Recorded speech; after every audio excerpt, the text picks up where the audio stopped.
In this segment, we'll finish the multidimensional array topic by looking at dynamic allocation of multidimensional arrays, ragged arrays, and new array features in recent versions of C and C++. Now, in ANSI C, the row and column count in a 2D array declaration must be constants. One cannot, for instance, scan in a row and a column count and then write a 2D declaration using them, as line 9, for instance, of our example would do if it worked. Now, as we'll see below, one can do so in C99 and C++, but older code using the ANSI standard must use an alternative approach, which we'll cover here. And this is what C99 and C++ actually do for you under the hood anyway when you use their new features. Now, we saw in earlier modules that you can allocate a block of, say, ints, and refer to the start of the block via a pointer. Since you allocate the block, you may choose its size at runtime, and the pointer may be indexed as though it were an array. The result is an arrangement that behaves like an array, but may be sized dynamically instead of requiring a fixed size. And the only drawback is that you must free the allocated block when you're done. We also saw in earlier modules the layout of argv, with a double character pointer pointing to a block of char pointers, which in turn pointed to blocks, strings, of chars. And we saw that argv could be double indexed to reach one of the chars, as though argv were a 2D array. If we combine these two ideas, it's pretty easy to see how one might set up a structure like argv, but for blocks of any type, say ints. We declare a double int pointer. Let's call it, grid, for instance. And then we allocate a block of single pointers for grid to point to, one pointer for each row in what will be a two-dimensional structure. Thus. And then we allocate for each single pointer a block of ints for it to point to. Thus. And we'll set up pointers from each of these to each of those blocks.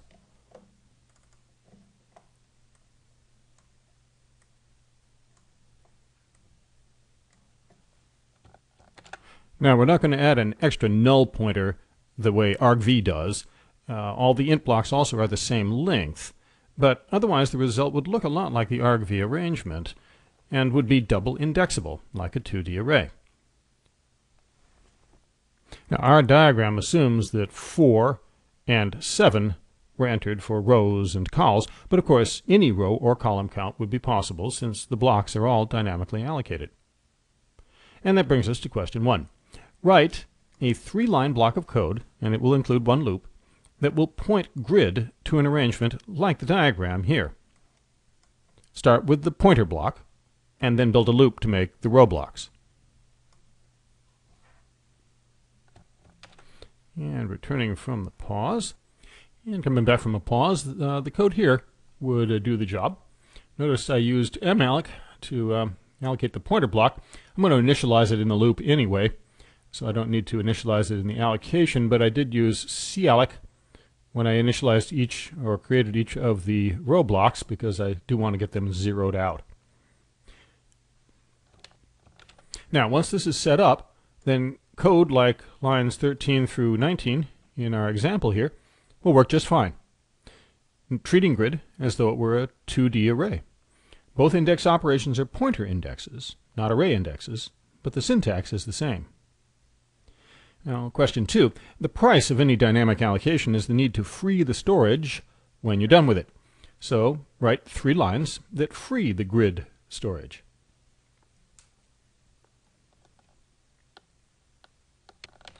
And returning from a pause, these lines would do the job. Note that we need to free the rows first, since we can't use the pointer block to get to them once it's freed. The free of the pointer block is the last thing.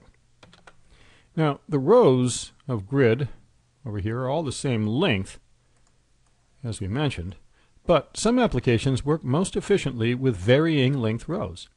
Maybe that certain rows don't need to be as long as others.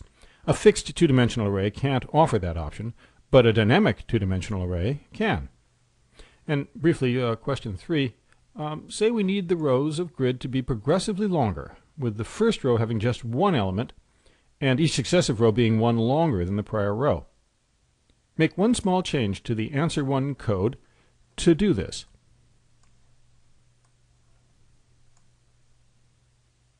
And coming back from a pause, well, all you'd really need to do is change this calloc call so that the calls is replaced with row plus 1, and that would take care of it.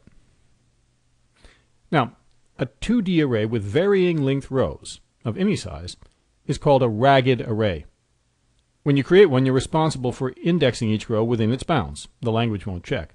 But then that's true for normal arrays anyway, right?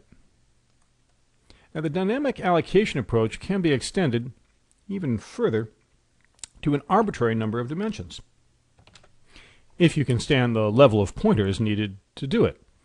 Let's create a dynamically allocated 3-dimensional array in steps. First, write the pointer declaration that you would need. Call it grid 3D, let's say, and then draw, without allocating just yet, the blocks you'd need for a 2 by 3 by 4 3-dimensional structure. Returning from a pause, you're going to need a triple pointer, so it's going to be star star star grid 3D, and that will have to point to a block of double pointers, one for each layer. That's just 2 in this case, thus.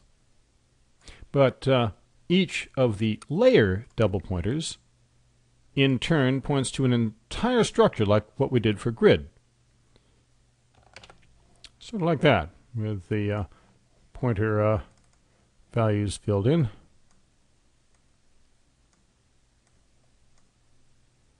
And that's just one layer. And then duplicate that for our second layer. And point to that from number 2 there. And that's about what we'll need to do. And as you can see, by the way, it's 2 by 3 by 4. Okay, now, unsurprisingly, question 5, I'm going to ask you to write the code to allocate this structure, assuming the dimensions are given by variables layers, rows, and cols. Coming back from a pause there, it's really just a matter of allocating the initial block of double pointers and then doing the same allocations we did for grid, but in a loop, somewhat like this. Now, once we've done this, we can access grid 3D just like a 3D array. And note the use, by the way, it's important here, of int star star for the size of in that first malloc. That is correct. It's a block of double pointers, and each element must be the size of a double pointer.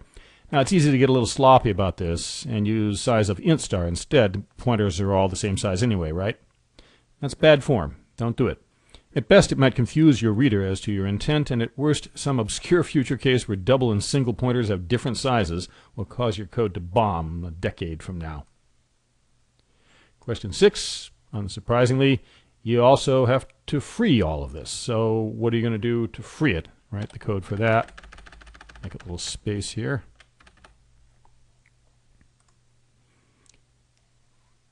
And coming back from the pause, again, it's just a matter of adding one more loop level. So to free this thing, we could have code about like that. To first go and free the individual rows, and then after each set of rows is freed, free the single pointer block that feeds it, and then ultimately free the grid 3D block. Now, as I suggested at the start, all of this is completely unnecessary in C++ and in recent versions of C. In those languages, you can write code like the thing I forbade up here in the line 9, declaring grid with rows and cols, even though they are variables, or with layers, rows, and cols, if you like.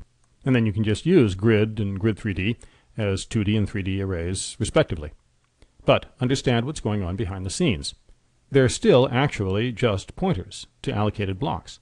The compiler is doing all the work that we did, including freeing the allocated space for you when you're done.